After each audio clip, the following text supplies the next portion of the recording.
RTI Live News. Ask for right. నమస్తే RTI Live News కి స్వాగతం. నా పేరు యశ్వంత్.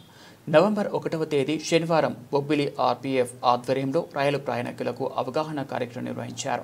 ప్రయాణికుల భద్రత కొరకు రైల్వే శాఖ వారు సూచించిన విధానాలు పాటించాలని కోరారు. ప్రమాదాలను అరికట్టాలని దీని ముఖ్య ఉద్దేశమని అన్నారు. RPF పోలీసులు స్థానిక ప్రజలకు, ప్రయాణికులకు, వ్యాపారస్తులకు మీ జీవితం చాలా విలువైనది, ఒక తప్పటడుగుతో ప్రమాదాల బారిన పడవద్దని హితవు పలికారు.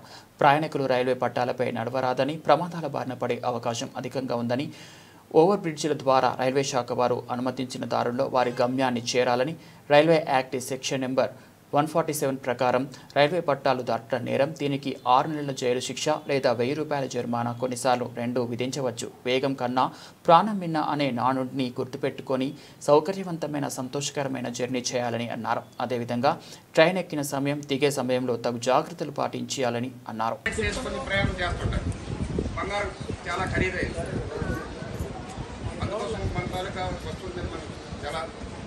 గవర్నమెంట్ ఫుట్ఓవర్ బ్రిడ్జ్ కట్టింది, అది ఎవరు యూజ్ చేయట్లేదు. ఈ షార్ట్ కట్ లో వచ్చి ఎక్కిపడేస్తారు. అదే సమయంలో మీరు బండి మీద మీ తాలూకా ధ్యానం ఉంటుంది కాబట్టి అర్థం చేయబడి వస్తుందో ఇటు చేయబడి వస్తుందో మీరు అబ్జర్వ్ చేయరు.